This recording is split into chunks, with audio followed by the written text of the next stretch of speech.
Welcome back to my channel. तो आज की इस वीडियो में हम कवर करने वाले हैं एक बहुत ही ज़्यादा important chapter class 9th biology से, which is cell the unit of life. ये जो चैप्टर है ये बहुत ही ज़्यादा इंटरेस्टिंग और स्कोरिंग चैप्टर है, तो इसको पढ़ना तो ज़रूरी हो ही जाता है। जो भी इस वीडियो को अगर पहली बार भी देख रहा है तो आई विल अश्योर यू कि आप इस चैप्टर को पढ़ने के बाद एकदम अच्छा स्कोर करोगे। तो चलिए शुरू करते हैं। सबसे पहले एक बेसिक चीज़ समझो कि हम सेल को अपनी आँखों से डायरेक्टली नहीं देख सकते, हमें इसके लिए एक इंस्ट्रूमेंट की, एक माइक्रोस्कोप की ज़रूरत पड़ती है। ठीक है, तो इसी तरीके से यहाँ पर हमारे एक साइंटिस्ट हुए, उन्होंने सेल के बारे में डिस्कवर करा, जिससे फर्दर स्टडीज़ हुई और हमने बहुत कुछ सेल के बारे में जाना। तो सबसे पहले हम यहाँ पे देखते हैं द डिस्कवरी ऑफ सेल, किस तरीके से सेल डिस्कवर हुई। जैसे न्यूटन के सिर पे यहाँ पे एप्पल गिरा, उसने ग्रेविटी डिस्कवर करी, इसी तरीके से हम सेल को डिस्कवर करने जा रहे हैं। सेल जो है एक इतनी छोटी यूनिट होते हुए भी बहुत सारे फंक्शंस परफॉर्म करती है। जैसे कि क्या फंक्शंस हो गए मैम, रेस्पिरेशन हो गया, एक्सक्रीशन हो गया, है ना, न्यूट्रिशन, इतने सारे फंक्शन जो है ये एक अकेले छोटी सी सेल करती है। ठीक है, ओके, तो मैंने आपको बता दी है माइक्रोस्कोपिक है। ठीक है, अब बात करते हैं डिस्कवरी ऑफ सेल। ठीक है, हम किस तरीके से यहाँ पे डिस्कवरी हुई। तो मैं चाहती हूँ हम सब चलते हैं, जो भी इस वीडियो को देख रहे हैं, हम सब मिलके चलते हैं पास्ट में। ठीक है, टाइम मशीन लेके चलते हैं डोरेमोन की, पास्ट में चलते हैं कि साइंटिस्ट ने क्या करा होगा। बेसिकली यहाँ पे एक साइंटिस्ट थे। ठीक है, पास्ट में इमेजिन करो, यहाँ पे एक साइंटिस्ट है जिनका नाम है रॉबर्ट हुक। ठीक है, तो इन्होंने क्या करा, रॉबर्ट हुक जी जो थे 1665 की, कितनी पुरानी बात है। ठीक है, इन्होंने क्या करा है, he was basically a British scientist. ठीक है, तो ये ब्रिटिश साइंटिस्ट थे। इन्होंने माइक्रोस्कोप के अंदर, ये माइक्रोस्कोप, लाइट माइक्रोस्कोप इन्होंने पहले खुद बनाया था। ठीक है, तो यहाँ पे एक दिन इनको चलते चलते बेसिकली उन्होंने यहाँ पे ऑब्जर्व कर लिया एक thin slice of cork under the microscope. तो ये माइक्रोस्कोप है जो उन्होंने यूज़ करा था, और उन्होंने ऑब्जर्व क्या ऑब्जर्व करा, उन्होंने ये चीज़ ऑब्जर्व करी। क्या है ये, 100 honeycomb like compartments. Honeycomb like compartments आपने कभी ना कभी देखा होगा यहाँ पे। तो बेसिकली इसी तरीके के कंपार्टमेंट्स इन्होंने देखे। ठीक है, और इन्होंने इनका नाम क्या दिया, सेल्यूला करके नाम दिया। सेल्यूला मतलब होता क्या है, बेसिकली स्मॉल रूम्स इनकी लैंग्वेज में। ठीक है, तो यहाँ पे ये इस तरीके के कंपार्टमेंट्स इन्होंने यहाँ पे देखे। तो बेसिकली ये यहाँ पे इमेज है, आपको यहाँ पे दिख रही है। इसी को अगर हम यहाँ पे इस तरीके से उन्होंने कंपेरिजन करके बताया ताकि नॉर्मल इंसान समझ सके। ठीक है, ओके, सो यहाँ पर इन्होंने सबसे पहले यहाँ पे सेल जो है नेम या टर्म इन्होंने ही कॉइन करा था। किसने, रॉबर्ट हुक ने। अनदर इम्पॉर्टेंट थिंग कि इन्होंने क्या देखा था, इन्होंने एक्चुअली देखा था द डेड सेल वॉल। क्या देखा था, डेड सेल वॉल। अब देखो हम आगे बढ़ेंगे, अभी समझ लेते हैं एक तरीके से ब्रॉड पर्सपेक्टिव से। इन्होंने उस टाइम पर इतने अच्छे माइक्रोस्कोप ना होते हुए भी सेल की यहाँ पे डिस्कवरी करी सबसे पहले। तो इन्होंने यहाँ पे डेड सेल डिस्कवर करा। अब माइक्रोस्कोप इतना अच्छा था नहीं, तो इन्होंने यहाँ पे क्या देखा सेल में, तो बेसिकली प्लांट, यहाँ पे प्लांट की एक सेल ली उन्होंने, प्लांट की सेल ही तो स्टडी करी इन्होंने। तो इन्होंने ऊपर से सेल वॉल देखी, और सेल वॉल जो होता है यहाँ पे एक सेल का, यहाँ पे बेसिकली एक डेड पार्ट होता है। तो इन्होंने इस तरीके से यहाँ पे एक डेड सेल यहाँ पे इस तरीके से इन्होंने डिस्कवर करी। समझ आ गई बात, एक पैटर्न समझ आ गया कि इतने अच्छे माइक्रोस्कोप नहीं होते थे, तो इन्होंने यहाँ पे इस तरीके से सेल वॉल यहाँ पे इन्होंने देखी। ठीक है, उसके बाद हमारे पास यहाँ पे एक और साइंटिस्ट आए जिन्होंने देखा यहाँ पे living cell under the microscope. इनका नाम था एंटोन वॉन लीeuwenhoek। ठीक है, 1674 की बात है। तो यहाँ पर नाम जो है, अगर आप प्रोनाउंसिएशन भी गलत करोगे तो चलेगा, स्पेलिंग गलत करोगे तो नहीं चलेगा।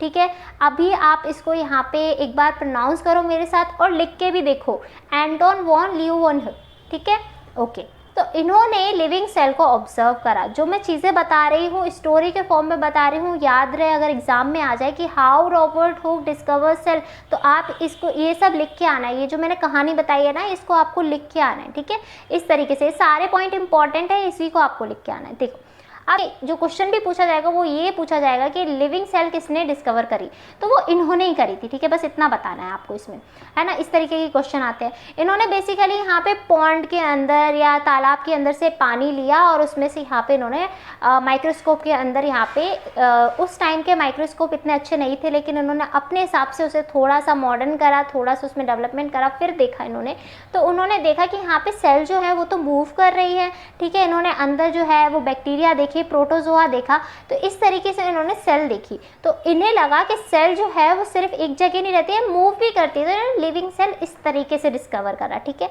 ओके, तो ये समझ आ गया क्या क्या इंपॉर्टेंट है, मैंने आपको बता ही दिया है। चलिए बढ़ते हैं आगे। अब यहाँ पर जो इम्पोर्टेंट चीज़ आ जाती है वो है यहाँ पे सेल थ्योरी के बारे में पढ़ते हैं। सो बेसिकली अब हम देख रहे हैं सेल थ्योरी के बारे में, ठीक है। अब सेल थ्योरी में क्या देख रहे हैं हम, सेल थ्योरी में यहाँ पे साइंटिस्ट का नेम जो है यहाँ पर वो है मैथियस स्क्लेडिन। तो यहाँ पे मैथियस स्क्लेडिन जो थे, इन्होंने बोला कि प्लांट्स जो हैं वो बेसिकली किससे बने हुए हैं, सेल से बने हुए हैं। इसी तरीके से हमारे पास दूसरे साइंटिस्ट आए, इन्होंने इनका नाम क्या था, थियोडोर स्वान, ठीक है। तो इन्होंने बोला कि एनिमल्स जो हैं वो सेल से बने हुए हैं। इनकी ऑब्जर्वेशंस ने बताया, मतलब इन्होंने देखा होगा कि प्लांट्स जो है सेल से बने हैं, और अपने थियोडोर स्वान जो है उन्होंने देखा कि यहाँ पे एनिमल सेल से बने हुए हैं। इस तरीके से इन्होंने अलग अलग जगह पे ऑब्जर्वेशंस करी, अलग अलग टाइम पे भी करी हुई है, जस्ट 1 ईयर का गैप है। तो आप देखो इन्होंने यहाँ पे मिल के एक थ्योरी प्रपोज करी कि यहाँ पे all living beings are made up of cell, plants या एनिमल्स बेसिकली सेल से बने हुए हैं, ठीक है। ये कंसेप्ट क्लियर है। अच्छा, अब यहाँ पे एक और साइंटिस्ट आए जिनकी भी थ्योरी इसी में सेल थ्योरी में हम इंक्लूड करते हैं, विच इज़ रोडोल्फ वर्च्यू। तो यहाँ पे इन्होंने यहाँ पे इसमें ऐड करा, जो सेल्स जो थे वो अराइज होते हैं from the pre existing sales, मतलब पहले सेल्स हैं उन्हीं की वजह से न्यू सेल्स अराइज हो रहे हैं, ठीक है। और इनकी एक फेमस लाइन है जिसपे क्वेश्चन हमेशा ही बनता है आपके, लाइक ओमनी सेल्यूला ई सेल्यूला, ओमनी सेल्यूला ई सेल्यूला प्रोनाउंस करोगे याद हो जाएगा। ये किसने बोला था, किसकी फेमस लाइन है, सेल थ्योरी में किसने बोला था, ये किसने इंक्लूड करा था, तो बेसिकली ये यहाँ पे रोडोल्फ वर्च्यू जी ने यहाँ पे इंक्लूड करा था, ठीक है। इसका मतलब क्या होता है कि सेल्स जो है वो प्री एग्जिस्टिंग सेल्स से ही आई हुई हैं, ठीक है। ओके, मॉडर्न सेल थ्योरी क्या कहती है, मॉडर्न सेल थ्योरी ही इस तरीके का कॉम्बिनेशन ही कहती है कि सेल जो है वो यहाँ पे basic structural and functional unit of life है। जब हमने सेल को इतना अच्छे से डिस्कवर और करके उसको स्टडी करा विद द टाइम, अब यहाँ पे हम कह सकते हैं कि ये सेल ही है जो एक बेसिक स्ट्रक्चरल, यानी कि स्ट्रक्चरल क्या होता है, एक तरीके से शेप देना, सेल ही हमें शेप दे रही है, और फंक्शनल यूनिट ऑफ लाइफ है। तो structural and functional of unit of life कौन है, सेल है। समझ आ गया मतलब। ओके, फंक्शनल मैंने आपको बता दिया, जो कि अलग अलग फंक्शन परफॉर्म कर रही है, जैसे हमारे पास न्यूट्रिशन हो गया, रेस्पिरेशन हो गया, ठीक है। Okay, all living organisms are made up of cell, ये मैं बता चुकी हूँ। New cells come from pre existing cells, ये भी सेम चीज़ हो गई। और जो सेल है उसमें एक हेरिडेटरी मटेरियल होता है जिसको हम बोलते हैं डीएनए या आरएनए, वो भी यहाँ पे कंटेन करती है, ठीक है। तो सेल में ये चीज़ भी होती है। तो ये हमारी मॉडर्न सेल थ्योरी में ये सारे पॉइंट्स इंक्लूडेड हैं।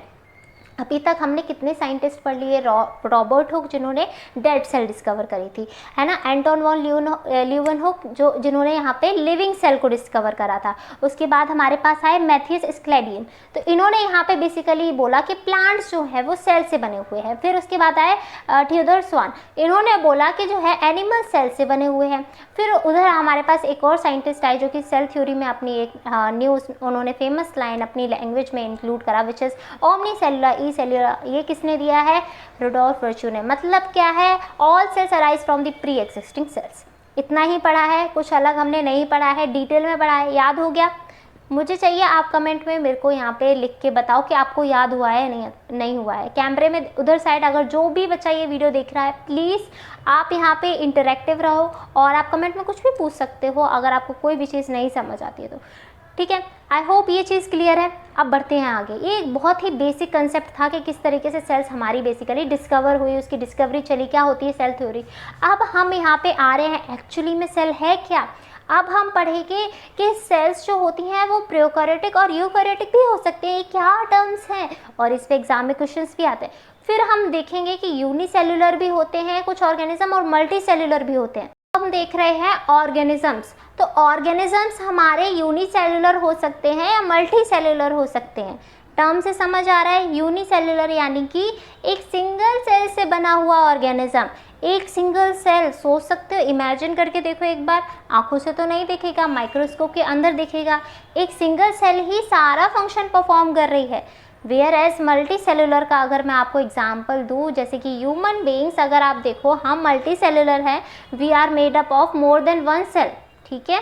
और हमारी हर एक सेल्स जो होती है वो बेसिकली क्या होता है हमारे, देखो हमारे पास, अगर मैं आपको बताऊँ, देखो हम जो हैं सेल्स से बने हुए हैं, ठीक है।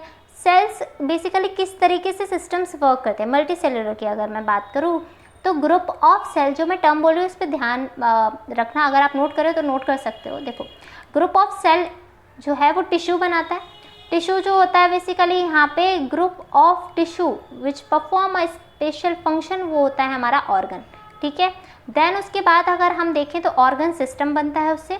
ऑर्गन सिस्टम क्या होता है, जैसे हमारा एक ऑर्गन है लिवर, दूसरा ऑर्गन है लंग्स, तीसरा ऑर्गन है किडनी, ये सारे हमारे पास ऑर्गन है। लेकिन हम एक सिस्टमैटिक वे में एक ऑर्गन सिस्टम हमारा बना हुआ है, इस तरीके से हमारी एक ह्यूमन बॉडी फंक्शन करती है। समझ आ गई बात। तो इस तरीके से हमारी बॉडी में ऑर्गन सिस्टम बना है, ठीक है, मिलके फंक्शन परफॉर्म करना, फाइनली एक तरीके से हम ऑर्गेनिजम्स बन जाते हैं, ठीक है। ओके, ये समझ आया। ये पूरा एक हमारे पास है एक फ्लो चार्ट जो मैंने आगे भी इंक्लूड कर रखा है, ठीक है ना। पूरी पीपीटी आपको मिल जाएगी, मैंने खुद बनाई है बहुत ज़्यादा मेहनत से, ठीक है, ताकि आपको हर एक चीज़ समझ आए, है ना। डायग्राम्स खुद से लिखा है हर एक पॉइंट। तो अगर आपको वीडियो अच्छी लग रही हो प्लीज़ सब्सक्राइब करना, लाइक करना वीडियो को, और कमेंट कर देना ताकि मुझे समझ आए हाँ आप सीरियसली पढ़ रहे हो, ठीक है। ओके, मैं ऐसे ही नहीं चला रही हूँ, मुझे पता है आप लोग पढ़ रहे हो ना, दिमाग कहीं और तो नहीं है ना। चलिए अब यहाँ पे देखो, हम जो है, मैं यहाँ पे आ जाती हूँ, ठीक है। अब आप देख सकते हो ये चीज़, यूनिसेल्युलर सिंगल सेल से बने हुए हैं, है ना। सिंगल सेल जो कि सारा एक सिंगल सेल खुद अपना सारा फंक्शन परफॉर्म कर रही होगी, वो इंडिपेंडेंट है, इसको किसी की ज़रूरत नहीं है, ठीक है। ओके, आप लोगों में से कितने लोग इंडिपेंडेंट बनना चाहते हो, किसी पे डिपेंडेंट नहीं रहना चाहते हो, सब कुछ खुद ही करना चाहते हो, अपना काम भी खुद ही करना चाहते हैं। हम फाइनेंशियली इंडिपेंडेंट खुद ही होना चाहते हैं, इनकम सारी अपनी यूज़ करना चाहते हैं, इस तरीके से हम किसी पे हम डिपेंड नहीं होना चाहते, ठीक है। एक टाइम आ गया है, हम बड़े हो जाएंगे तो हमें लगता है हम इंडिपेंडेंट ही सही हैं, ठीक है। ओके, तो ये जो है यहाँ पे इसमें सिंगल सेल है तो सिंपल बॉडी ऑर्गेनाइजेशन रहेगी, एक ही सेल है, एक सिंपल अपना काम कर रही है, ओके है, सब कुछ अच्छा है। अब मल्टी सेलुलर की बात आ जाती है। मल्टी सेलुलर अभी हमने बोला कि यहाँ पे होता है कॉम्प्लेक्स बॉडी ऑर्गेनाइजेशन, कॉम्प्लेक्स है सब कुछ। मैंने बोला यहाँ पे एक से ज़्यादा सेल है जो परफॉर्म कर रही हैं फंक्शंस, तो ये यहाँ पे कॉम्प्लेक्स बॉडी ऑर्गेनाइजेशन बना रहा है। जैसे ह्यूमन बीइंग्स में हमारे सारे डिफरेंट ऑर्गन्स जो होते हैं वो किससे मिलके बने होते हैं, टिश्यूज़ से मिलके बने होते हैं। मैंने अभी आपको एक्सप्लेन करा है, टिश्यू जो है बेसिकली वो बनता है किससे, ग्रुप ऑफ सेल्स से, ठीक है। तो ये सारे फंक्शंस इंटर रिलेटेड बनते जाते हैं, चीज़ें इस तरीके से कॉम्प्लेक्स हो जाती हैं और कॉम्प्लेक्स बॉडी ऑर्गेनाइजेशन हो जाता है। टर्म समझ आ रहा है? ओके, अब यहाँ पे एक और टर्म है विच इज़ इम्पॉर्टेंट, कि इसमें जो है बेसिकली यहाँ पे प्रोकैरियोटिक सेल्स इंक्लूडेड रहती हैं, ठीक है। ये जो है अभी हम आगे देखेंगे क्या होती हैं प्रोकैरियोटिक सेल्स जो हैं, उसके बारे में समझेंगे। इनके पास एक वेल डिफाइंड न्यूक्लियस नहीं होता है, ठीक है, तो वो हम अभी आगे देखेंगे। आप इसमें पॉइंट ऐड कर सकते हो, ठीक है। यहाँ पे हमारे पास प्रोकैरियोटिक एंड यूकैरियोटिक दोनों होते हैं, ठीक है। ये पूरा मैं लिख नहीं पाऊँगी, अभी आगे जस्ट इसके आगे मैंने ऐड कर रखा है। ये जो है यहाँ पे बेसिकली अमीवा एग्जाम्पल है, अमीवा है हमारे पास, ये वाला डायग्राम जो है वो अमीवा का है, ठीक है। तो ये क्या है, ये हमारा पैरामीशियम है, ये क्या है, ये हमारा युग्लिना है, ठीक है। ये हमारा पैरामीशियम है, इसमें सीलिया होते हैं, सीलिया के थ्रू चलता है, ठीक है। इसमें सूडोपोडिया, ये जो आप स्ट्रक्चर देख रहे हो ना, ये इस तरीके, ये है हमारा युग्लिना। युग्लिना में होता है फ्लैजिला, मस्त मूव करता है फ्लैजिला के थ्रू, ये रहा फ्लैजिला, ठीक है। फ्लैजिला इस तरीके से टेल की तरह होता है, पूंछ की तरह, मदद करता है उसको मूव करने के लिए, ठीक है। ओके, ये सारे एग्जाम्पल्स मैंने लिख दिए हैं। बैक्टीरिया हो गया, बैक्टीरिया में भी फ्लैजिला वगैरह होता है, ठीक है, वो भी मूव कर सकता है। देखो अब यहाँ पे मल्टी सेलुलर में ह्यूमंस हो गए, मैंगो हो गया, मैंगो ट्री हो गया, है ना, अर्थवर्म हो गया, आप किसी का भी एग्जाम्पल ले सकते हो, ठीक है। ओके, सो ये चीज़ें क्लियर हैं। अब हम आगे मूव ऑन करते हैं। आगे जो है हम यहाँ पे, ये मैंने समझाने के लिए एक खाली स्लाइड लगाई थी पर मैं यहीं पे बता देती हूँ। ओके, हम यहाँ पे आ गए। दिस इज़ दी सेल, और यहाँ पे मैंने यहाँ पे ये चीज़ें इंक्लूड कर रखी हैं विच इज़ रियली इम्पॉर्टेंट, बहुत ज़्यादा इंपॉर्टेंट है, मैं यहीं पे रहती हूँ। ओके, देखो basic structural functional unit of life, basic structure बनाती है सेल। सेल जो है एक स्ट्रक्चर प्रोवाइड करती है, जिस तरीके से हम दिख रहे हैं वो सेल से बने हुए हैं हम, इसलिए हम हमारी एक स्ट्रक्चर है ना, हम इस तरीके से दिख रहे हैं, है ना। प्लांट का भी एक स्ट्रक्चर मेंटेन करके रखती है सेल यहाँ पे इस तरीके से, उसमें सेल वॉल भी होती है, उसका भी इंपॉर्टेंट रोल होता है, लेकिन हम भी यहाँ पे सेल से ही बने हुए हैं। तो सेल डिफरेंट तरीके से यहाँ पे एक स्ट्रक्चर और एक फंक्शनल यूनिट ऑफ लाइफ है। फंक्शनल जिस तरीके से डिफरेंट फंक्शन परफॉर्म करती है, डिफरेंट फंक्शन जैसे कि for example nutrition, respiration, excretion, reproduction, ये सारा जो है वो सेल कर सकती है। स्मॉलेस्ट यूनिट जो सिंगल सेल ऑर्गेनिजम्स होते हैं वो बेसिकली यहाँ पे अपना सारा काम खुद ही कर सकते हैं। तो केपेबल इंडिपेंडेंट लाइफ जो है वो खुद यहाँ पे स्मॉलेस्ट यूनिट क्रिएट कर सकती है, यानी कि स्मॉलेस्ट सेल की बात हो रही है, अमीबा की बात हो रही है, यूग्लिना की बात हो रही है, पैरामीशियम की बात हो रही है, ठीक है। और भी बहुत सारे एग्जाम्पल्स हैं। ओके, दो मेन टाइप की सेल्स होती हैं जो मैं अभी आपको ऊपर बता रही थी, प्रोकैरियोटिक होता है, यूकैरियोटिक होता है। टर्म क्या है, अगर जो भी पहली बार सुन रहा है, प्रोकैरियोटिक टर्म से याद रखो, पुराना यानी कि प्रिमिटिव जिसके पास कोई भी ट्रू न्यूक्लियस नहीं है, जैसे हमारे पास बैक्टीरिया बहुत समय पहले से हैं, जब हमारे अर्थ पे मे बी लाइफ भी क्रिएट नहीं होगी तब से बैक्टीरिया है, ठीक है। तो बैक्टीरिया जो है बहुत ही ज़्यादा एक्सट्रीम कंडीशंस में भी मिलते हैं, है ना। तो वो यहाँ पे बेसिकली एग्जांपल दूँ मैं, थर्मल स्प्रिंग, जो बहुत ज़्यादा टेम्परेचर हाई होगा ना, वहाँ पे भी आपको बैक्टीरिया मिलते हैं। तो बैक्टीरिया की प्रेजेंस हर जगह होती है ना। पर बैक्टीरिया जो है यहाँ पे इनके पास, ये प्रोकैरियोटिक ऑर्गेनिजम्स होते हैं, इनके पास ट्रू यहाँ पे न्यूक्लियस नहीं होता है, और इनके पास special parts called organelles but not membrane bound. इनके पास ऑर्गेनेलेज तो होते हैं लेकिन मेम्ब्रेन बाउंड नहीं होते। देखो ये जो एग्जांपल है यहाँ पे प्रोकैरियोटिक सेल का, ये देखो, ये हमारा बैक्टीरिया, ये फ्लैजिला इसमें दिख रहा है, ये है न्यूक्लियोइड। इनके पास ये न्यूक्लियोइड रीजन रहता है जहाँ पे हमारे स्कैटर्ड वे से या फिर ऐसे उस तरीके से एक वे में न्यूक्लियस या न्यूक्लियस, वेल डिफाइंड न्यूक्लियस तो है नहीं हमारे पास, ट्रू न्यूक्लियस तो है नहीं हमारे पास। तो बेसिकली यहाँ पे जो उसका डीएनए होगा, जेनेटिक मटेरियल होगा, वो एक जगह पे रहेगा, उस रीजन को हम न्यूक्लियोइड रीजन बोल देते हैं, ठीक है। ओके, अब यहाँ पे देखो, इसमें यूकैरियोटिक सेल्स में आप देख रहे हो, ये रहा, ये है, ये हम जो है ना इतने ज़्यादा कॉम्प्लेक्स हो जाते हैं वो इसी वजह से हो जाते हैं। ये डायग्राम आप देख रहे हो, ओके। तो ये जो डायग्राम है, अगर आप देख रहे हो ये डायग्राम, तो ये देखो यहाँ पर क्या क्या दिख रहा है आपको। पहले तो ये देखो, ये है हमारे पास एक प्लाज्मा मेम्ब्रेन वगैरह है, अभी हम इसका स्ट्रक्चर डिटेल में पढ़ेंगे। सबसे पहले मैं बता ही देती हूँ, ये प्लाज्मा मेम्ब्रेन है, आपको यहाँ पे ऑर्गेनेल दिख रहे हैं। ऑर्गेनेल क्या होते हैं, बेसिकली अलग अलग यहाँ पे सेल के अंदर भी सारे फंक्शंस जो हैं वो इस तरीके से चल रहे होते हैं। जैसे माइटोकॉन्ड्रिया क्या होता है, सबको पता होता है, it is a power house of cell. क्यों बोलते हैं, एटीपी प्रोड्यूस करता है, ठीक है। अब यहाँ पर अलग अलग जगह पे एटीपी का यूज़ हो रहा होता है, ये यहाँ पे फंक्शंस इस तरीके से चल रहे हैं, कहीं ना कहीं डिपेंडेंट होते हैं अंदर ही अंदर। नहीं समझ आ रहा है, कुछ कॉम्प्लेक्स लग रहा है, थोड़ा समझो, बेसिक समझो। प्रोकैरियोटिक सेल और यूकैरियोटिक सेल हम पढ़ रहे हैं।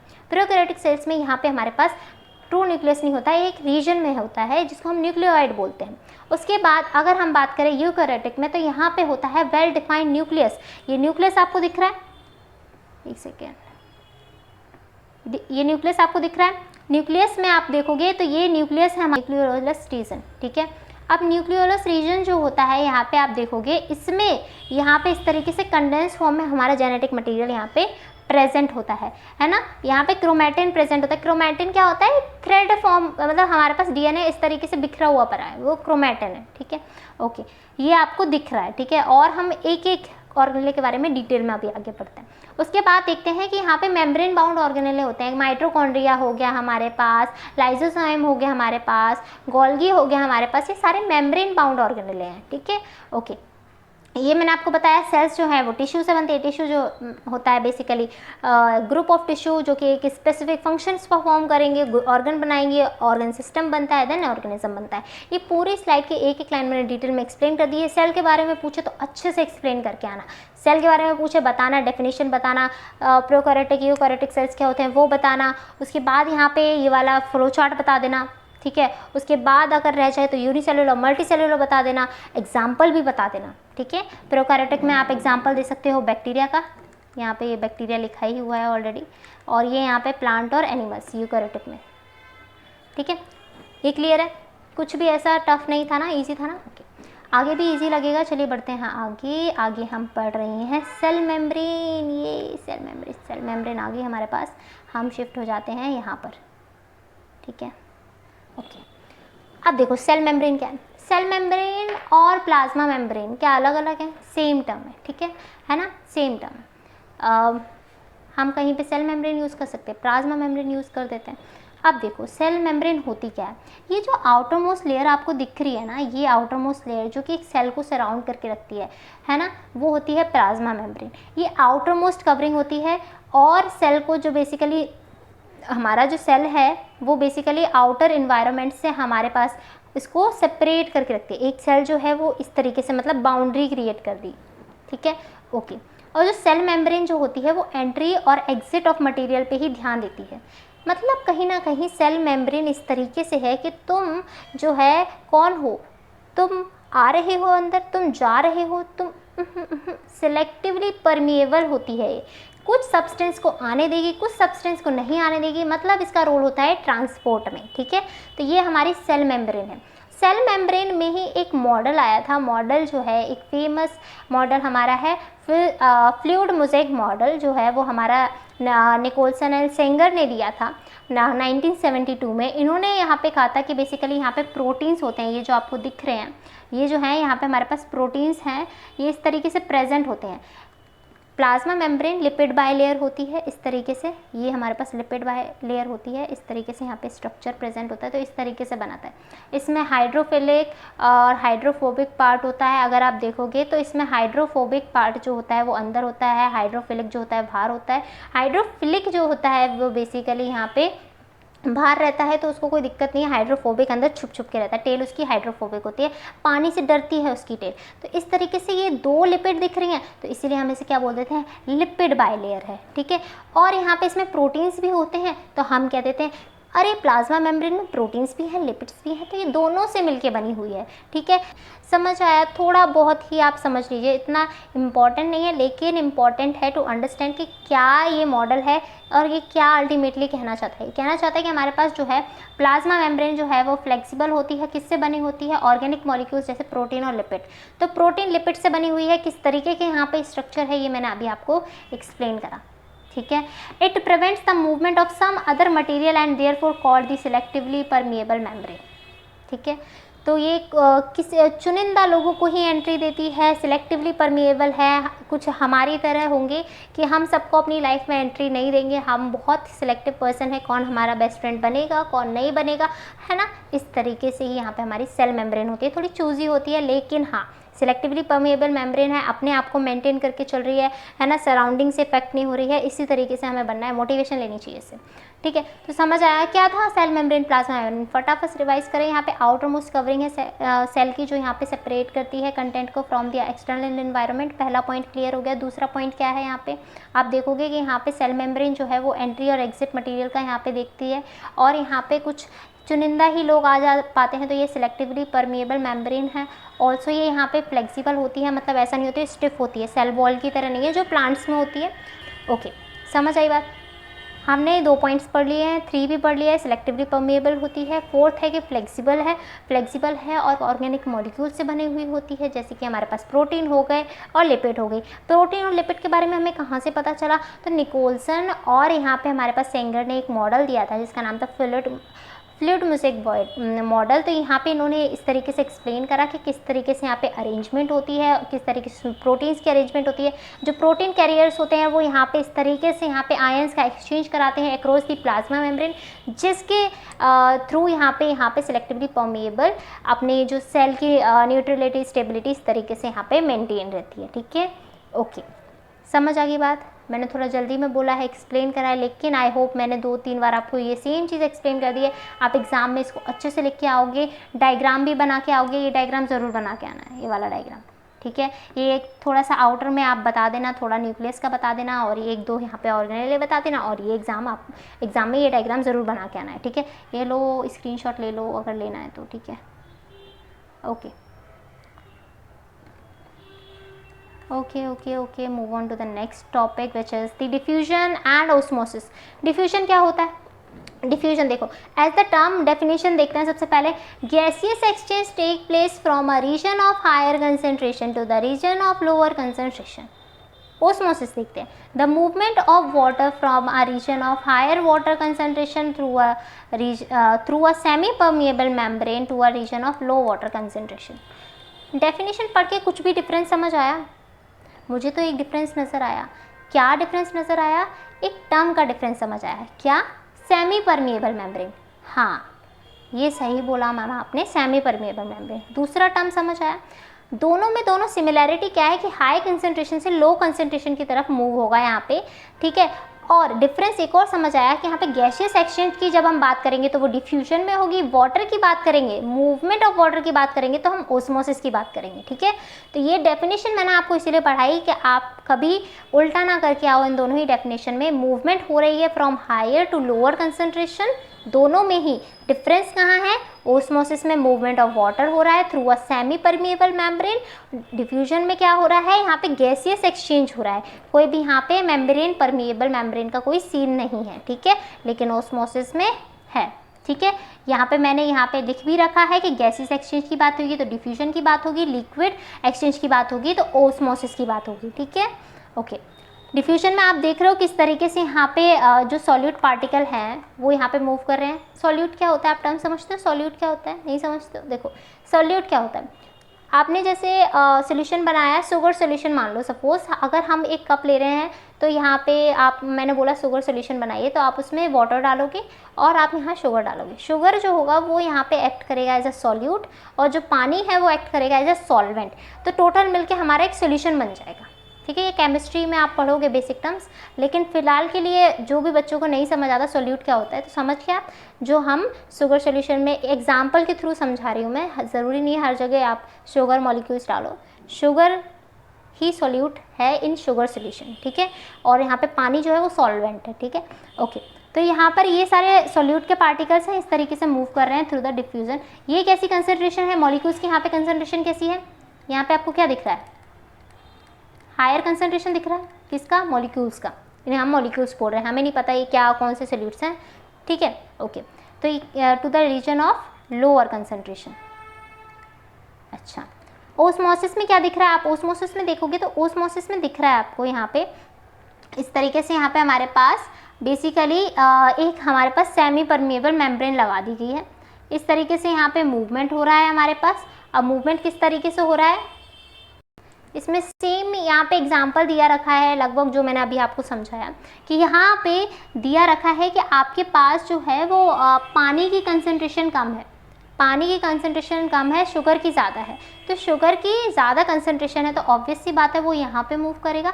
तो हाई कंसंट्रेशन से लो कंसंट्रेशन की तरफ मूवमेंट यहाँ पे आपको देखने को मिल जाएगी। ठीक है, लेकिन इधर साइड क्या है? यहाँ पे शुगर की कंसंट्रेशन थोड़ा कम है लेकिन वाटर का कंसंट्रेशन ज़्यादा है। ठीक है, तो सॉल्यूट के रिस्पेक्ट में हमने यहाँ पे बात करी, और हम इसमें सॉल्वेंट के रिस्पेक्ट में भी बात कर सकते हैं कि पानी यहाँ से यहाँ मूव करेगा और शुगर यहाँ से यहाँ मूव करेगी। कहने का मतलब है जिसकी कंसंट्रेशन जहाँ ज़्यादा होगी वो कम कंसंट्रेशन की तरफ जाएगा। डेफिनेशन हमेशा याद रखना, to the region of higher concentration to the region of lower concentration. समझ आ गई बात? हाई से किधर वाटर जा रहा है, किधर हमारा शुगर सॉल्यूशन जा रहा है। इस तरीके से मूवमेंट हो रही है, इस तरीके से हमारी ओस्मोसिस हो रही है through a semi permeable membrane. ठीक है, ओके। सिलेक्टिवली परमिएट हो रहा है। समझ आ गई बात? ये कंसेप्ट भी क्लियर है। डिफ्यूजन ऑस्मोसिस में डिफरेंस आ जाएगा, आप लिख लोगे। आई होप आप लिख लो, ये बहुत ही ज़्यादा ईजी टॉपिक है। अब यहाँ पे जो टॉपिक आ रहा है ये है अच्छा टॉपिक, और एग्ज़ाम में डेफिनेटली टीचर्स को लगता है कि बच्चे जो हैं थोड़े ये टॉपिक ज़रूर देते हैं, कंफ्यूज करते हैं। हाइपरटोनिक, हाइपोटोनिक, आइसोटोनिक, है ना। अब मेजॉरिटी ऑफ माई बच्चा party is already clear with the isotonic solution. फिर भी जो नहीं है पहले इसको क्लियर कर लेते हैं, फिर तो हम देख लेंगे। देखो आइसोटोनिक सोल्यूशन क्या है, water concentration is equal inside and outside, no net movement of water, cell remain normal size. यहाँ पे सब कुछ नॉर्मल है, इसको मतलब नहीं है कौन किधर है, हम आइसोटोनिक है। आइसोटोनिक यानी कि सेम यहाँ पे वाटर कंसंट्रेशन रहेगी आउटसाइड और इनसाइड दी सेल। कुछ ऐसा नहीं है कि कोई प्रॉब्लम है, कोई प्रॉब्लम नहीं है, ठीक है, ओके। कोई नेट मूवमेंट वाटर की नहीं है, सेल नॉर्मल साइज में रहेगा, कोई दिक्कत नहीं है, ठीक है। अब यहाँ पे बात कब आती है थोड़ी सी अटपटी, जब होती है हाइपोटोनिक और हाइपरटोनिक। और एग्जाम में भी आपको डिफ्रेंसिएशन सिर्फ इन दोनों में ही मिलेगा, हाइपरटोनिक और हाइपोटोनिक, या एक क्वेश्चन मिलेगा तो तीनों पे मिलेगा। हाइपरटोनिक हाइपोटोनिक में कंफ्यूज नहीं होना है, बहुत ईजी वे में पढ़ेंगे। देखो हाइपोटोनिक सोल्यूशन में क्या होता है कि concentration of water outside the cell is higher. पहले पढ़ते हैं, water enter cell, cell swell. In plant cell causes turgidity, in animal cell it may blast and lysis। क्या समझे आप? देखो हाइपोटोनिक सोल्यूशन में क्या होता है, जो कंसंट्रेशन होती है वाटर की वो आउटसाइड द सेल जो होती है वो हायर होती है, आउटसाइड द सेल वो हायर होती है। ये अपनी है हाइपोटोनिक सोल्यूशन की कंडीशन। अगर देखो एक बात बताओ आप, अभी मैंने बोला कि कंसंट्रेशन जहाँ भी हायर रहेगी वो कहाँ पे मूव करेगा, to the region of lower concentration, है ना, यही तो कंसेप्ट है हमारा।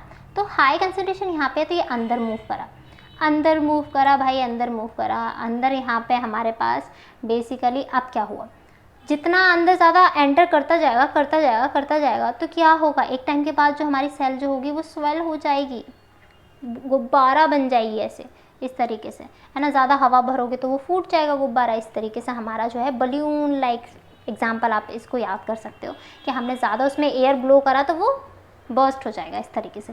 इन प्लांट सेल ये जो होता है वो टर्जिडिटी कॉज कर देता है, एनिमल सेल में बर्स्ट हो जाएगा, लाइसिस हो जाएगा, है ना, तो बर्स्ट हो जाएगा। एक टर्जिडिटी, टर्जिड, फ्लैसिड भी हम देख लेंगे आगे, पहले इसको पढ़ लेते हैं। हाइपरटोनिक, हाइपरटोनिक में क्या होता है, concentration of water outside the cell is lower, ठीक है, बाहर कम है।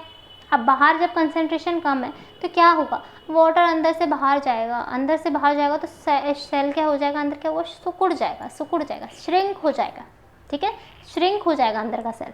अब श्रिंक हो गया तो इस कंडीशन को प्लांट्स में बोलते हैं प्लाज्मोलाइसिस। क्या बोलते हैं, प्लाज्मोलाइसिस, है ना, सेल श्रिंक हो जाती है। आउटसाइड क्या है, सेल का कंसंट्रेशन जो है वाटर का कंसंट्रेशन जो है वो बहुत ज़्यादा कम है, वाटर का कंसंट्रेशन कम रहेगा। तो इसमें हमने क्या करा था, कॉलेज की बात कर रही हूँ मैं, हमने ना सुक्रोज सोल्यूशन डाल दिया था सेल्स में, सुक्रोज सोल्यूशन डाला था तो वो सारा पानी जो है ना वो बाहर आ गया था और अंदर से सेल भी लाइक सारा पानी चला गया था, हम सिकुड़ गए ऐसे करके। फिर हमने इसका एक्सपेरिमेंट वगैरह होता है वो अलग बात है, ओके। एनिमल्स में सेल जो होती है वो श्रिवल कर जाती है, तो यहाँ पे ये चीज़ें हैं। अब आ जाते हैं और दो टर्म हैं जो मैंने डाले हैं, जो बच्चों को कंफ्यूज करते हैं, मैं वही टर्म डाल देती हूँ क्योंकि मुझे लगता है कि एग्जामिनर भी सोचता है ये बच्चे यहाँ कंफ्यूज होंगे, फिर मैं कहती हूँ नहीं मैं कंफ्यूज नहीं होने दूँगी, एग्ज़ाम में बच्चे तैयार रहेंगे। देखो इस तरीके से हमारी प्लाज्मोलाइसिस की सेल लगती है, ये जो है इमेज में यहाँ पर डाली हुई है, ठीक है, ओके। एंडोऑस्मोसिस, एक्सोऑस्मोसिस, ये मैंने दो टर्म लिए हैं, सिमिलर तरीके के होते हैं। ये देखो मैं पहले यहाँ पे जो दो टर्म बता रही थी ना, टर्जिड सेल जो होती है, turgid cell, flaccid cell. Turgid cell में सारा पानी अंदर जा रहा है ना, टर्जिडिटी हो रही है, सॉइल हो रही है सेल, ठीक है, और यहाँ पे फ्लैसिड में सारा जो है ना बाहर निकल रहा है, ठीक है, ओके। अब यहाँ पे एंडोऑस्मोसिस क्या है, movement of water into the cell. Endo मतलब अंदर, अंदर सेल में क्या वाटर जा रहा है, क्या जा रहा है, वाटर जा रहा है। Occur when cell is placed in a hypotonic solution. Hypotonic solution में डाला तो क्या हुआ, सेल जो है सारा पानी अंदर चला गया, अंदर चला गया और यहाँ पे सेल सॉइल होगी, प्लांट्स में टर्जिड हो जाएगी, ठीक है।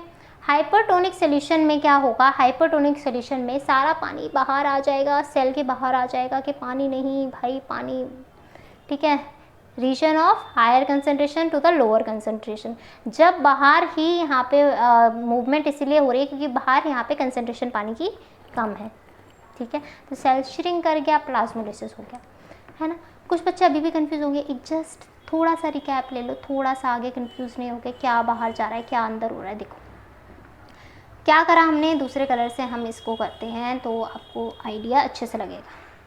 देखो क्या बोला मैंने, हाइपोटोनिक और हाइपरटोनिक का स्पेसिफिकली मैं आपको बता रही हूँ क्या हुआ है हाइपरटोनिक में और हाइपोटोनिक में। देखो कंसंट्रेशन जो है यहाँ पे वाटर की किस में बाहर ज़्यादा है, ये बताइए, आउटसाइड द सेल किस में ज़्यादा है, हाइपोटोनिक में या हाइपरटोनिक में। एक याद कर लो, दूसरा अपने आप याद हो जाएगा। हाइपरटोनिक में या हाइपोटोनिक में कंसंट्रेशन सेल की किस में ज़्यादा है बाहर, वाटर की। हाइपोटोनिक में, हाइपोटोनिक में जब कंसंट्रेशन वाटर की ज़्यादा रहेगी बाहर तो कहाँ जाएगा, वाटर कहाँ मूव करेगा, लोअर कंसंट्रेशन की तरफ, बाहर ज़्यादा है अंदर जाएगा। अंदर जाएगा तो क्या होगा, स्वेलिंग कॉज कर देगा, ठीक है। प्लांट सेल यहाँ पे टर्जिट हो जाती है, फूल जाती है, ठीक है। इसमें बाहर रहेगा, सेल के बाहर कंसंट्रेशन ज़्यादा रहेगा, concentration of water outside the cell is higher in hypotonic solution, so it will go and water अंदर जाएगा और यहाँ पे ये सेल स्वेल कर जाएगी अपनी, ठीक है। कंसेप्ट हाइपोटोनिक का ही याद रख लो तो याद हो जाएगा। हाइपोटोनिक में ही क्या हो रहा है, यहाँ पे एंडोऑस्मोसिस हो रही है, हाइपोटोनिक में ही एंडोऑस्मोसिस हो रही है। क्यों हो रही है एंडोऑस्मोसिस, पानी अंदर जा रहा है ना, एंडोऑस्मोसिस, एंडोऑस्मोसिस क्यों, सॉरी एंडोऑस्मोसिस क्यों, क्योंकि यहाँ पे क्या है, हायर कंसंट्रेशन बाहर है तो अंदर की तरफ ही जाएगी जहाँ पे लोअर कंसंट्रेशन।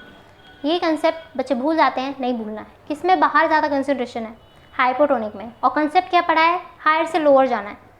हाइपोटोनिक में बाहर कंसंट्रेशन ज़्यादा है पानी के, अंदर जाना। मैं इतना इसीलिए बोल रही हूँ क्योंकि इस वीडियो को देखने के बाद आप यहाँ पे ये कंसेप्ट कभी नहीं भूलोगे, ठीक है। हाइपोटोनिक क्लियर है, बाहर ज़्यादा है अंदर जा रहा है, okay okay okay okay okay.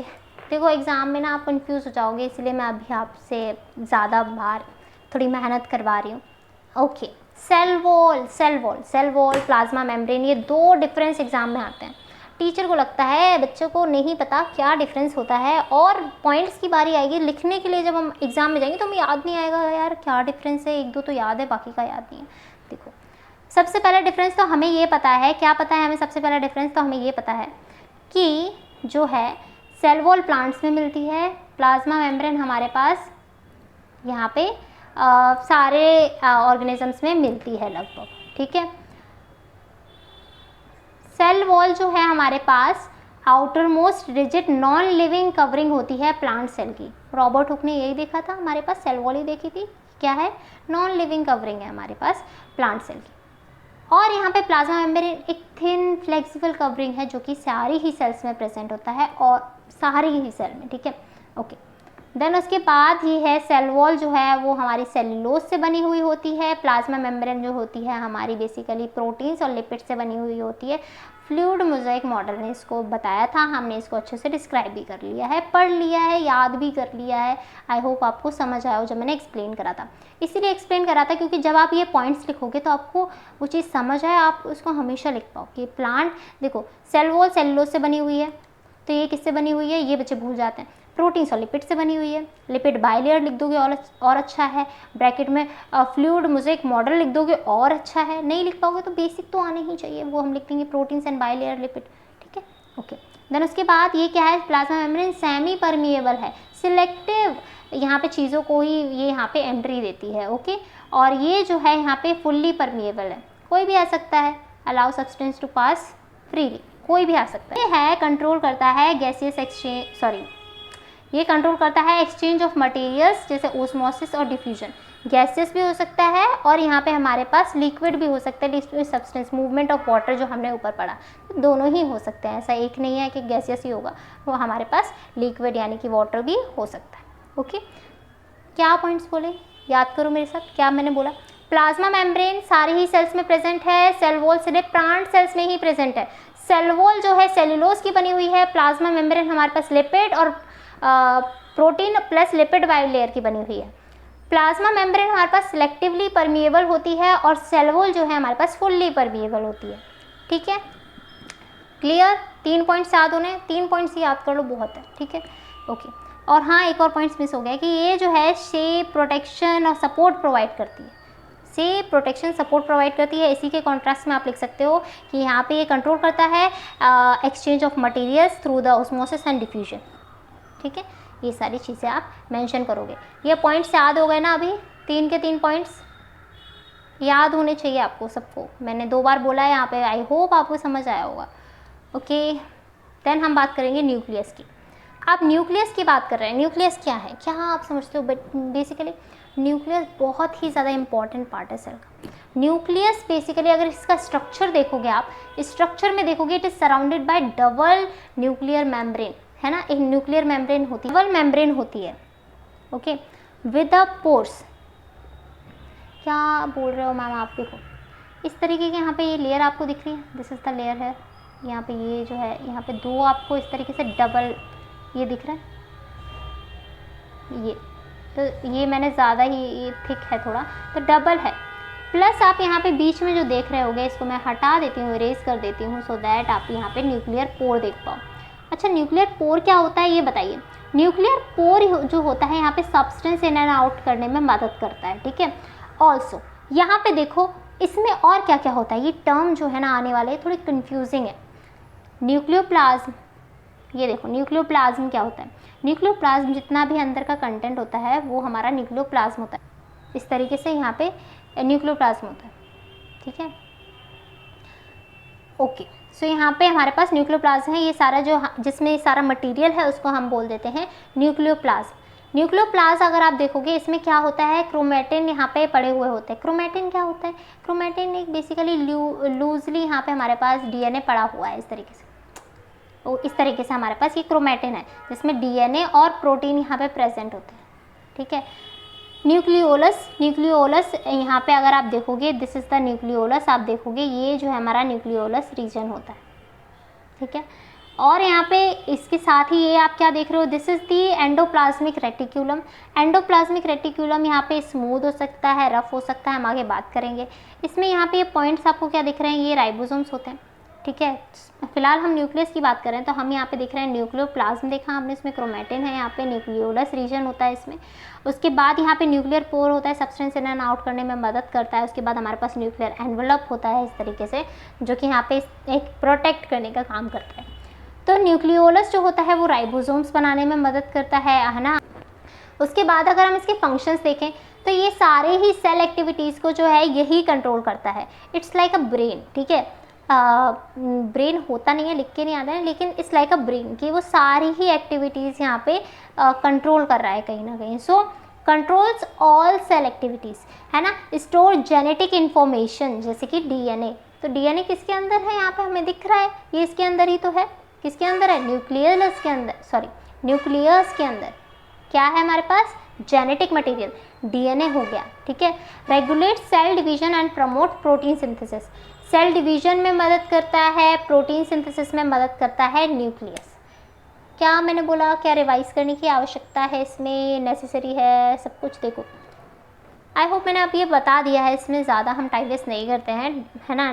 Double nuclear membrane इसमें होती है, इसमें पोर्स भी प्रेजेंट होते हैं, न्यूक्लियर एनवेलप से कवर होती है, न्यूक्लियोप्लाज्म होता है, न्यूक्लियोलस रीजन होता है, क्रोमेटिन प्रेजेंट होता है, हेरिडिटरी इन्फॉर्मेशन यहाँ पे ये पास ऑन करेगा बेसिकली आगे जाके। तो देखो स्टोर जेनेटिक इन्फॉर्मेशन यानी कि डीएनए यहाँ पे होता है, कंट्रोल करता है सारी सेल एक्टिविटीज़ को। रिवाइज कर लिया हमने, ईजी था। आगे बढ़ते हैं, साइटोप्लाज्म आ गया, साइटोप्लाज्म आ गया। साइटोप्लाज्म क्या है? साइटोप्लाज्म देखो यहाँ पे ये,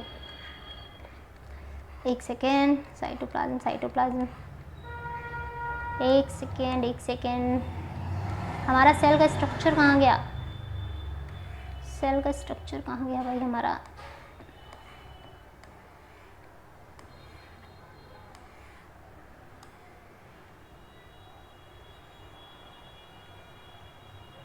cell, this is our cell. ठीक है, ये हमारी सेल है, इतनी प्यारी सी सेल है हमारी। ये जो सेल है यहाँ पर ये जितने भी सारे हमारे जो ऑर्गेनेले हैं जिसमें एक जेली लाइक सब्सटेंस होता है, जिसमें ये सारे ऑर्गेनेले प्रेजेंट होते हैं, उसी को हम क्या बोल देते हैं यहाँ पे, क्या बोल देते हैं उसी को हम यहाँ पे basically cytoplasm. What we called it as cytoplasm. कहाँ गया साइटोप्लाज्म हमारा? ये रहा। ठीक है, तो it's a jelly like fluid filling the cell, 70 to 90% water, salts और प्रोटीन्स ये कंस्टिट्यूट करता है। सस्पेंडेड सारे जो हमारे ऑर्गेनेल्स हैं वो इसमें ही पड़े हुए हैं मस्त अपना, है ना, उसी में है सब कुछ, उनका घर वर वही है। उसके बाद फंक्शंस क्या है, साइट ऑफ मेटाबॉलिज्म एक्टिविटीज़, सारी जो ग्लाइकोलिसिस हो रही है, प्रोटीन सिंथेसिस, ये सारी चीज़ें जो हैं हमारे पास कहाँ पर हो रही हैं, साइटोप्लाज्म में हो रही हैं। प्रोटीन का बनना, ये सारी चीज़ें जब हम पढ़ेंगे कि डीएनए से आरएनए, आरएनए से हमारे पास प्रोटीन, ट्रांसक्रिप्शन, ट्रांसलेशन, ये जो होता है ट्रांसलेशन की एक्टिविटी, वो जो होती है इधर प्रोटीन बनने की सिंथेसिस जो होती है वो हमारी कहाँ होती है, साइटोप्लाज्म में होती है। Provide medium for movement of molecules and organelle, तो सारे मूवमेंट, मॉलिक्यूल्स को मूव करना है, ऑर्गेनेले को मूव करना है, तो वो कहाँ पे हो रहा है, साइटोप्लाज्म की हेल्प से हो रहा है। वो जेली लाइक सब्सटेंस है, वो अलाउ करे कि हाँ आप यहाँ से मूव कर सकते हो, यू कैन गो, ठीक है, मैंने क्या रोक रखा है, मैं तो जेली लाइक सब्सटेंस हूँ, मैं तो आपको आपकी फुल फ्लेक्सिबिलिटी दे दूँ, आप कैसे भी मूव करो, ठीक है, मैं जेली लाइक सब्सटेंस हूँ ना। ओके, सो यस, है ना, जब हम जेली खाते हैं तो हमें ये नहीं लगता ना कि हम इसको ऐसे खाएं या क्या है। जो हम बचपन में एक टॉफ़ी खाते थे, बहुत ज़्यादा स्टिफ होती थी वो, है ना, फिर हम उसको तोड़ते थे दांतों से, ऐसे नहीं है। जेली जो है वो बहुत ही ज़्यादा, तुम इसको खाओ, तुम ऐसे ही निकल लो, फ्लेक्सिबल है वो, जेली है वो, है ना, कुछ नुकसान नहीं पहुंचाएगी। कैंडी को नहीं आप डायरेक्ट ऐसे उसको है ना एकदम से इनगल्फ कर लोगे। देखो अब यहाँ पे हम पढ़ रहे हैं सेल ऑर्गेनेली, कौन कौन सेल ऑर्गेनेलीज हमारे पास होते हैं, endoplasmic reticulum, Golgi apparatus, lysozyme, mitochondria and plastid vacuoles, ये सारे के सारे ऑर्गेनेले होते हैं। इन सब के बारे में हमें डिटेल में पढ़ना है, ठीक है ना। किसी के भी बारे में एग्जाम में डायरेक्टली पूछा जा सकता है, कोई रिस्क नहीं लेना है भाई, हमको अच्छे से पढ़ना है। एंडोप्लाज्मिक रेटिकुलम क्या होता है, अभी मैंने आपको बताया। Endoplasmic reticulum of membrane bound tubules and sexes को हम क्या बोल देते हैं, एंडोप्लाज्मिक रेटिकुलम, है ना। इस तरीके से यहाँ पे आपको नेटवर्क मिल जाएंगे मेम्ब्रेन बाउंड ट्यूब्यूल्स के, आपको अभी मैंने इमेज में दिखाया। उसमें ही दो टाइप के होते हैं, एक हमारे पास रफ होता है, एक स्मूथ होता है। ईआर क्या है, एंडोप्लाज्मिक रेटिकुलम है। ओके, रफ वाला राइबोसोम्स उसकी सरफेस पे होता है, इसीलिए वो थोड़ा रफ है। स्मूथ वाले में कोई भी राइबोसोम्स नहीं होते हैं। फंक्शंस क्या होता है रफ वाले एंडोप्लाज्मिक रेटिकुलम का, कि प्रोटीन सिंथेसिस और ट्रांसपोर्ट में मदद करता है। और स्मूथ एंडोप्लाज्मिक रेटिकुलम का मेनली फंक्शन क्या होता है, लिपिड सिंथेसिस का और डिटॉक्सिफिकेशन का इसका फंक्शन होता है। अब ये प्रोवाइड क्या करता है, इंटरनल सपोर्ट सिस्टम प्रोवाइड करता है। बहुत सारी चीज़ें हमारे सेल्स में एक स्पेसिफिक फंक्शन नहीं परफॉर्म कर रही, लेकिन ये यहाँ पे एक इंटरनल ट्रांसपोर्ट सिस्टम यहाँ पे सपोर्ट कर रहा है, जिसके बिना कुछ चीज़ें नहीं होती है। ज़रूरी नहीं है हर कोई माइटोकॉन्ड्रिया जितना ही पावरफुल हो, है ना, इनके बिना अगर ये नहीं होंगे तो इनके बिना काम ही नहीं चलेगा, ठीक है। जैसे देखा आपने आर का क्या फंक्शन है, सिंथेसिस में, ट्रांसपोर्ट में हेल्प करना। एस का क्या है, लिपिड सिंथेसिस में हेल्प करना। तो ये कहीं ना कहीं एक इम्पॉर्टेंट रोल प्ले करते हैं, ठीक है। इसको ओवरशैडो मत करना कि आपने उसी को पढ़ लिया, कभी कभी ये भी एग्जाम में आ जाता है, ठीक है। ओके, सो यहाँ पे देखो, ये जो मैंने डायग्राम अभी आपको एक्सप्लेन करा था ऊपर, उसी का यहाँ पे एक वर्जन है। यहाँ पे आप देख रहे हो, this is our rough endoplasmic reticulum, और इस पे यहाँ पे जहाँ पे हमारे पास ये प्रेजेंट नहीं है, क्या प्रेजेंट नहीं है, राइबोसोम्स प्रेजेंट नहीं है, वो यहाँ पे हमारे पास स्मूथ होंगे एंडोप्लाज्मिक रेटिकुलम। फिर यहाँ से ही गोल्गी अपैरेटस आपको दिख रहा है, ये हमारी गोल्गी अपैरेटस है। गोल्गी अपैरेटस आप देखोगे, इट हैज़ ए स्ट्रक्चर, उसमें क्या है, यहाँ पे स्टैक ऑफ फ्लैटेंड सेक।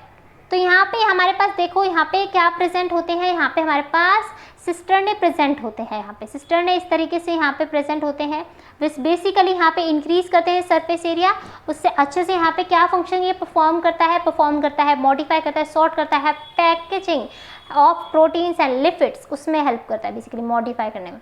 और फॉर्म करता है लाइसोजाइम, सीक्रेटरी वेसिकल्स, और यहाँ पे आप सिक्रेटरी वेसिकल्स, तो फॉर्म कर रहा है लाइसोजाइम और secretory vesicles, basically secretion of enzymes and hormones में भी ये हेल्प करता है। वीडियो ऑलरेडी बहुत ज़्यादा लंबी हो गई है, बट आई होप इसमें आपको समझ आया मैंने क्या क्या बताया। इसमें यहाँ पे स्ट्रक्चर प्रेजेंट होते हैं, यहाँ पे बेसिकली सिस्टर ने बोलते सरफेस एरिया इंक्रीज करते हैं।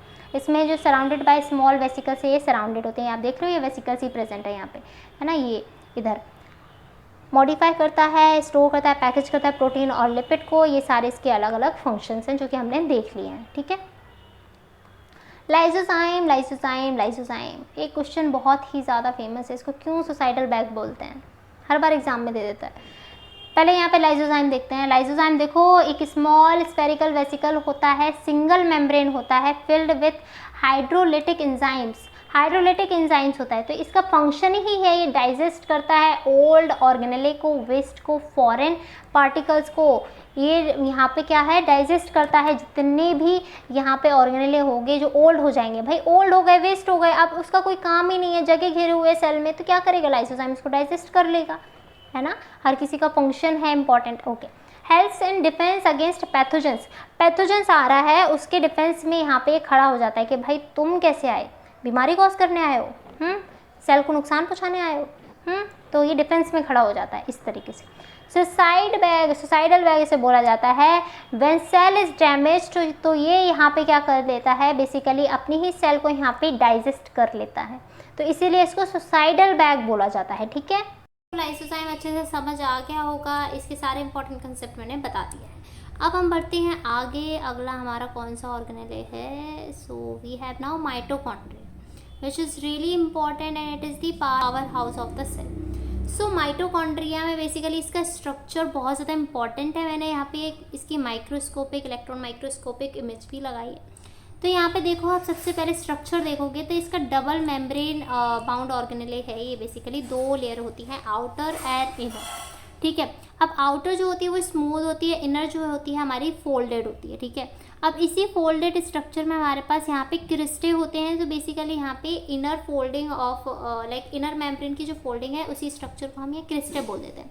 क्रिस्टे बेसिकली यहाँ पे क्या करते हैं, इसका काम क्या होता है, सरफेस एरिया इंक्रीज करता है, यहाँ पे एटीपी प्रोडक्शन यहाँ पे ज़्यादा होती है। ठीक है, ओके।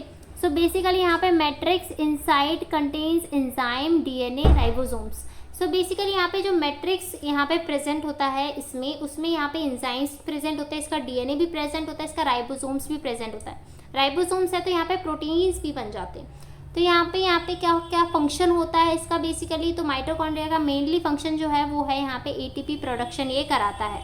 ठीक है, इट्स एनर्जी करेंसी। यहाँ से बहुत सारी प्रोसेसेस में यहाँ पे एटीपी का यूज़ होता है जो कि यहाँ पे माइटोकॉन्ड्रिया से बनती है। उसके बाद फंक्शन में देखेंगे तो साइट ऑफ एरोबिक रेस्पिरेशन ये होती है यहाँ पे, लाइक एरोबिक रेस्पिरेशन होती है। हम डिटेल में इसको हायर क्लासेस में पढ़ते हैं और डिटेल में किस तरीके से एटीपी बनती है, इलेक्ट्रॉन ट्रांसपोर्ट चेन क्या होती है, स्टेप वाइज पढ़ते हैं। यहाँ पे हम देखते हैं कि और क्या इसका काम होता है, ये अपना खुद का प्रोटीन बना सकते हैं जैसे कि मैंने आपको बताया। ठीक है, तो ये यहाँ इसका स्ट्रक्चर है, ये सारी चीज़ें हैं, आप बना दोगे, बहुत ज़्यादा इजी है तो आप कर लोगे। सो प्लास्टिड बेसिकली, प्लास्टिड क्या है, प्लास्टिड एक डबल मेम्ब्रेन ऑर्गेनेले है। यहाँ पे 2 मेम्ब्रेन्स प्रेजेंट होती है, आउटर होती है, इनर होती है। उसके बाद यहाँ पे देखोगे आप, इसका खुद का डीएनए होता है, राइबोसोम्स होता है। इसके टाइप्स आप देखोगे तो यहाँ पे क्लोरोप्लास्ट, क्रोमोप्लास्ट, ल्यूकोप्लास्ट होते हैं। क्लोरोप्लास्ट जो है ये स्ट्रक्चर है, यहाँ पे आप देख रहे हो, इसमें यहाँ पे इंटर मेम्ब्रेन स्पेस होता है आउटर और इनर मेम्ब्रेन के बीच पे। और एक को हम यहाँ पे क्या बोल देते हैं, एक को हम यहाँ पे बोलते हैं थायरॉयड, और यहाँ पे ग्रुप ऑफ थायरॉयड को यहाँ पे ग्रेनम बोल देते हैं, जो यहाँ पे स्टॉक में प्रेजेंट होता है। उसके बाद यहाँ पे लेमिला प्रेजेंट होता है। लेमिला क्या होता है, इस तरीके से 2 यहाँ पे थैलेकॉइड या ग्रेनो को ज्वाइन करता है, उसको हम यहाँ पे लेमिला बोल देते हैं। ल्यूमन एक स्पेस प्रेजेंट होता है इनसाइड दी थैलेकॉइड, तो इसको हम ल्यूमन बोल देते हैं। उसके बाद यहाँ पे ये हमारे पास एक क्लोरोप्लास्ट का स्ट्रक्चर यहाँ पे डिफाइंड है। क्रोमोप्लास्ट है कलर्ड पिगमेंट, केरोटीन, जेंथोफिलिस में प्रेजेंट होता है। ल्यूकोप्लास्ट में कलरलेस होता है, फूड स्टोरेज के लिए यहाँ पे ल्यूकोप्लास्ट यूज़ किया जा सकता है। इसका फंक्शन क्या है, फंक्शन इसका मेजरली होता है क्लोरोप्लास्ट का फोटोसिंथेसिस का, क्रोमोप्लास्ट का अगर आप देखोगे कलर टू फ्लावर्स। ठीक है, ल्यूकोप्लास्ट का अगर देखोगे तो स्टोरेज का बेसिकली काम होता है, स्टोर करता है स्टार्च को, ऑयल को, प्रोटीन्स को। ठीक है, तो ये हमारा हो गया प्लास्टिड से। Then we have vacuoles. Now vacuoles क्या होता है, वैक्यूल्स स्ट्रक्चर अगर आप देखोगे तो यहाँ पे बेसिकली मेम्ब्रेन बाउंड सैक यहाँ पे प्रेजेंट होते हैं। सिंगल मेम्ब्रेन यहाँ पे बेसिकली टोनोप्लास्ट बोल देते हैं। तो यहाँ पर अगर आप देखोगे ध्यान से, ये हमारा वैक्यूल है। Large central vacuole plant cells में होता है, 90% यहाँ पे वॉल्यूम ये ऑक्यूपाई कर लेता है। स्मॉल टेम्परेरी वैक्यूल्स जो होता है एनिमल्स में देखने को मिलता है। फंक्शन जो होता है storage of water, waste, pigments, ये सारा यहीं पे स्टोर रहता है। टर्जिड फ्लैसिड जो सेल हो रही थी वो इसी की वजह से होती है, तो यहाँ पे ये मेंटेन करता है टर्जिडिटी इन प्लांट्स। ठीक है, तो वैक्यूल्स क्लियर है, वैक्यूल्स बहुत ज़्यादा इजी है। उसके बाद हम बात करें यहाँ पे एनिमल और प्लांट सेल का डिफरेंस एग्जाम में 100% आप श्योर कर सकते हो, 99% कर सकते हो। Animal cell, plant cell. अब एनिमल सेल क्या है, सेल वॉल यहाँ पे क्या होती है, एब्सेंट होती है। प्लांट में आप देखोगे कि सेल वॉल जो होती है वो प्रेजेंट होती है, ठीक है। और सेलुलोज की बनी होती है। यहाँ पर प्लाज्मा मेम्ब्रेन आप देखते हैं प्रोटीन और बाइलिपिड लेयर की बनी हुई होती है। उसके बाद अगर आप देखोगे तो यहाँ पे एनिमल सेल जो होता है वो स्मॉल होता है, उसमें कोई भी वैक्यूल नहीं होता है, टेम्परेरी होता है। प्लास्टिड यहाँ पे प्लांट सेल की बात करेंगे तो यहाँ पे वैक्यूल्स प्रेजेंट होता है, प्लास्टिड्स यहाँ पे प्रेजेंट होते हैं, प्लास्टिड्स, क्लोरोप्लास्ट, क्रोमोप्लास्ट, ल्यूकोप्लास्ट, यही आप देखोगे ये सब चीज़ें हमारे पास एनिमल सेल में प्रेजेंट नहीं होती हैं, ठीक है। यहाँ पे प्लास्टिड एब्सेंट होते हैं। एनिमल सेल में अगर आप देखोगे तो इरेगुलर राउंड शेप होता है और जनरली आपका प्लांट सेल जो होता है वो रेक्टेंगुलर फिग शेप का होता है। उसके बाद यहाँ पे आप देखोगे तो सेंट्रियोल जो होता है वो प्रेजेंट होता है एनिमल सेल्स में, लेकिन प्लांट सेल में सेंट्रियोल्स जो होते हैं वो एब्सेंट होते हैं। उसके बाद स्टोर करता है जो फूड होता है हमारा, उसको एनिमल सेल जो होता है वो ग्लाइकोजन के फॉर्म में स्टोर करता है, वेयर एज हम प्लांट सेल के बारे में बात करेंगे तो स्टार्च के फॉर्म में स्टोर करेगा, ठीक है, ओके। उसके बाद एनिमल सेल की अगर हम बात करेंगे तो ये हेट्रोट्रॉफिक जो होता है और बेसिकली ये डिपेंड होता है on the plant other organism for food. Like हमारे पास heterotrophic autotrophic mode of nutrition होता है, इसी तरीके से एनिमल सेल्स जो है किसी और पे सर्वाइव करते हैं, ये ऑटोट्रॉफिक नहीं होते, ठीक है, बेसिकली ये बात है। प्लांट सेल अगर आप देखोगे तो ये ज़्यादातर जो होता है ऑटोट्रॉफिक हो सकते हैं, ऑटोट्रॉफिक ही होते हैं ज़्यादातर, और ये अपना जो फूड होते हैं वो खुद से ही बनाते हैं थ्रू दी फोटोसिंथेसिस, है ना। कुछ एक्सेप्शंस होते हैं विल बी देयर, जहाँ पर आप देखते हो कि प्लांट्स जो होते हैं वो अदर ऑर्गेनिज्म से भी अपना जो है न्यूट्रिशन का सोर्स निकालते हैं, कुछ मिनरल्स चाहिए होते हैं। आप देखते हो यहाँ पे पिक्चर प्लांट हो गया, तो ये सारे प्लांट्स भी आ जाते हैं, लेकिन मोस्टली ऑटोट्रॉफिक ही होते हैं। उनके पास पिगमेंट होता है, वो फोटोसिंथेसिस भी करते हैं, ठीक है। उसके बाद अगर आप देखते हैं यहाँ पे next which is like the diagram, most important diagram अगर आप देखो, है ना, मैं यहाँ पे इधर हो जाती हूँ लाइक इधर, तो देखो ये जो डायग्राम है it is the important most diagram. अगर आप देखोगे एनिमल और प्लांट सेल में डिफरेंस, मुझे बताओ एनिमल सेल कौन सा है, प्लांट सेल कौन सा है, इसमें से मुझे ये बताओ एनिमल सेल कौन है, प्लांट सेल कौन सा है। अभी जो मैंने आपको डिफरेंस बताया, रेक्टेंगुलर शेप और सेल वॉल आपको किस में दिख रही है, यहाँ दिख रही है, इट इज़ डायरेक्टली इंडिकेटेड है, it is the plant cell, और यहाँ पे हमारा ये जो राउंड है which is the our animal cell, ठीक है।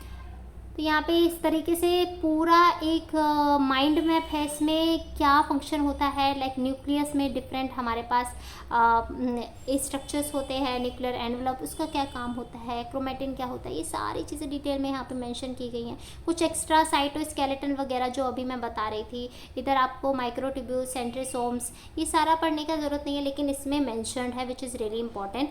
आपको यहाँ पे आपको मैंशन करना चाहिए, अगर आपको फंक्शन भी नहीं पता है तो ये चीज़ें आपको पता होनी चाहिए। सारी चीज़ें मैंने डिटेल में बता दी है ना। और थैंक यू। अगर आपको ये वीडियो अच्छी लगी हो please don't forget to subscribe and like this video and let me know कि आपको नेक्स्ट वीडियो किसकी चाहिए। चलिए मिलते हैं नेक्स्ट वीडियो में, टिल देन कीप स्टडिंग।